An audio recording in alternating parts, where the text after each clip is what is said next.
اعوذ باللہ من الشیطان الرجیم بسم اللہ الرحمن الرحیم۔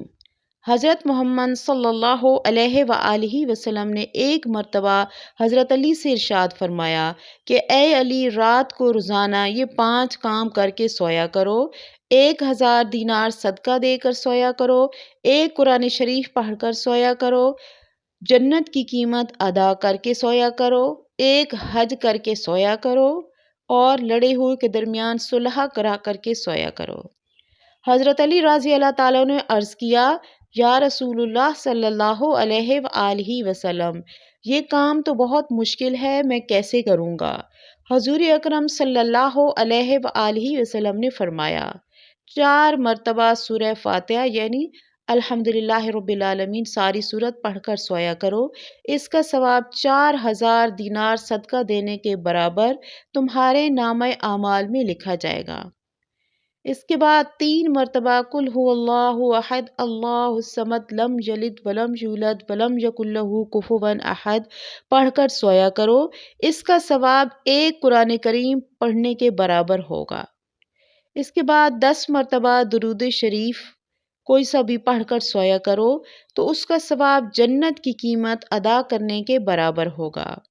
اس کے بعد 4 مرتبہ تیسرا کلمہ سبحان اللہ والحمد للہ ولا الہ الا اللہ واللہ اکبر پڑھ کر سویا کرو، ایک حج کے برابر ثواب ملے گا۔ 10 مرتبہ استغفر اللہ ربی من کل ذنب واتوب الیہ پڑھ کر سویا کرو تو یہ 2 لوگوں کے درمیان صلح کرانے کے برابر ثواب ملے گا۔ حضرت علی رضی اللہ تعالیٰ عنہ نے عرض کیا: یا رسول اللہ صلی اللہ علیہ وآلہ وسلم، اب تو میں ہر روز یہی عمل کروں گا۔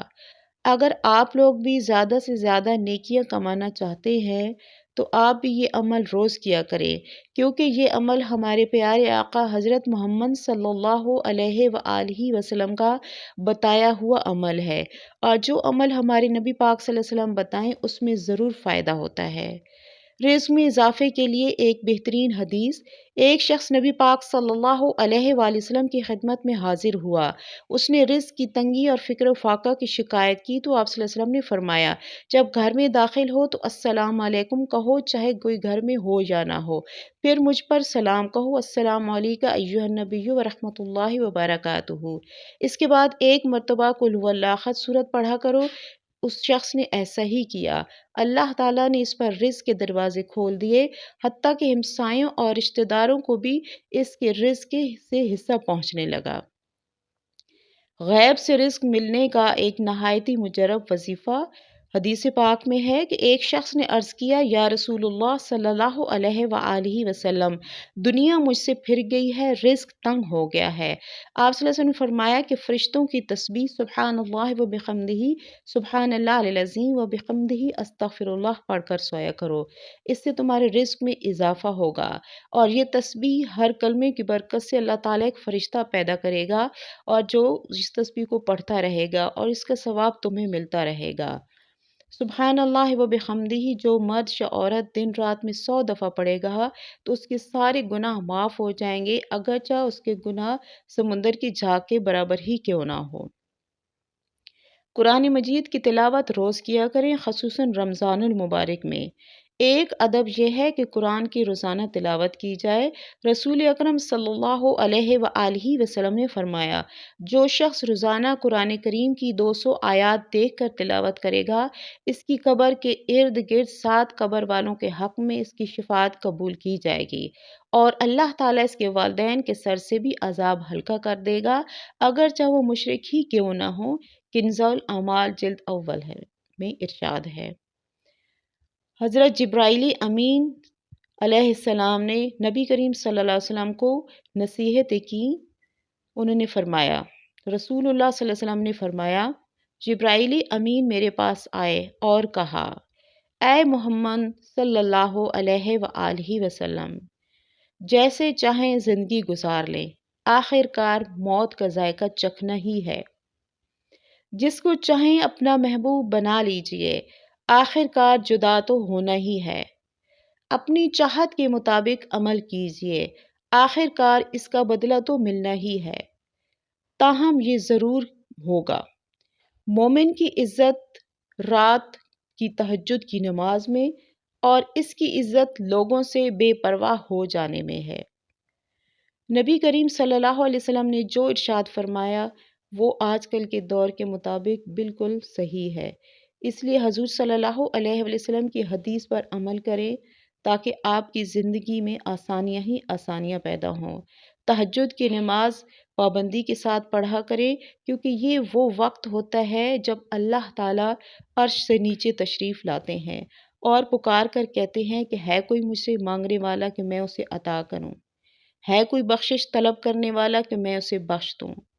اور رمضان المبارک میں تو یہ عمل بہت ہی بابرکت ہوتا ہے، اس میں ویسے بھی ہر بندہ جاگتا ہے، سحری کرتا ہے، تو اس عمل کو روزانہ کیا کریں۔ ایک اور حدیث شریف میں ہے کہ جو یہ عمل کرے گا، جو بھی دعا مانگی جائے گی اس کی وہ دعا قبول ہوگی۔ حدیث شریف میں ہے کہ مندرجہ ذیل کلمات پڑھنے کے بعد جو دعا مانگی جائے گی وہ قبول ہوگی۔ وہ کلمات کون سے ہیں؟ لا الہ الا اللہ واللہ اکبر، لا الہ الا اللہ وحدہ لا شریک لہ، لہ الملک ولہ الحمد وہو علی کل شیء قدیر، لا الہ الا اللہ ولا حول ولا قوة الا باللہ العلی العظیم۔ تو یہ کلمات رات کو پڑھ کر سویا کریں، اور خصوصاً مغرب کی نماز کے بعد جو بندہ یہ کلمات 10 دفعہ پڑھتا ہے تو اللہ تعالیٰ اس کی حفاظت کے لیے فرشتے مقرر کر دیتے ہیں۔ اس کا ترجمہ ہے اللہ کے سوا کوئی عبادت کے لائق نہیں اور اللہ سب سے بڑا ہے، اللہ کے سوا کوئی عبادت کے لائق نہیں، وہ اکیلا ہے، اس کا کوئی شریک نہیں ہے، اسی کا سب ملک ہے، اسی کی سب تعریف ہے، وہی ہر چیز پر قادر ہے۔ اللہ کے سوا کوئی عبادت کے لائق نہیں، اور گناہوں سے بچنے اور نیکی پر لگنے کی طاقت صرف اسی عظیم اور بلند و بالا برتر ذات کی طرف ہے۔ یہ کلمات نہایت ہی بابرکت ہیں کیونکہ اس میں اللہ تعالیٰ کی وحدانیت کے بارے میں بہت صراحت سے بیان کیا گیا ہے۔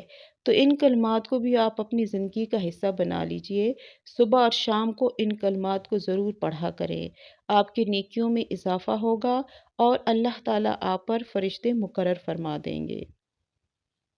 نبی پاک صلی اللہ علیہ وآلہ وسلم نے ارشاد فرمایا کہ جو شخص 100 دفعہ سبحان اللہ پڑھے گا تو اللہ تعالیٰ اس کے نام کے جنت میں درخت لگا دیں گے، اس لیے آپ لوگ بھی 100 دفعہ سبحان اللہ ضرور پڑھا کیجئے۔ اب میں آپ کے سامنے وہ عظیم کلمات پیش کروں گی جن کا ثواب لکھنے سے فرشتے بھی عاجز رہیں۔ نبی پاک صلی اللہ علیہ وآلہ وسلم نے فرمایا، اللہ کے ایک بندے نے اللہ کی تعریف کے کلمات کہے تو 2 فرشتے دوڑتے ہوئے آئے تاکہ ان کے کلمات کا ثواب لکھ سکیں، اور ان کا ثواب ان کے پاس کلمات کو لے کر آئے تو انہوں نے کہا کہ اے میرے بندے، یہ تیرے کلمات اتنے عمدہ ہیں جن کا ثواب اللہ تعالیٰ نے بے حد و حساب رکھا ہے۔ تو وہ کلمات کون سے ہیں؟ یا ربی لک الحمد کما ینبغی لجلال وجہک وعظیم سلطانک، اے اللہ ساری تعریفیں تیرے لیے ہیں جیسا کہ تیرے بلند ذات اور عظیم بادشاہت کے مناسب ہیں۔ یہ وہ کلمات ہیں جن کا اجر و ثواب اتنا زیادہ ہے کہ ان کا ثواب فرشتے لکھ ہی نہیں پائے۔ تو محترم ناظرین، آج کی احادیث اگر آپ کو پسند آئی ہیں تو لائک کریں، شیئر کریں اور چینل کو سبسکرائب کریں۔ حضور صلی اللہ علیہ وآلہ وسلم کے ارشادات پر عمل کریں۔ محترم ناظرین، ماہ رمضان وہ بابرکت مہینہ ہے جسے نیکیوں کا موسم بہار کہا جاتا ہے، لہٰذا اس بابرکت مہینے میں زیادہ سے زیادہ قرآن پاک کی تلاوت کریں، درود شریف کی کثرت کریں، اللہ تعالیٰ سے اپنے گناہوں کی معافی مانگیں۔ اللہ تعالیٰ غفور الرحیم ہے اور ہر فرض کا نماز 70 فرضوں کے برابر ملتا ہے، اس لیے نماز کبھی نہ چھوڑیں۔ اگر آپ زیادہ سے زیادہ نیکیاں کمانا چاہتے ہیں تو اس ماہ مبارک میں اپنے اعمال کو وسیع کریں۔ اللہ آپ کا حامی و ناصر ہو، آمین۔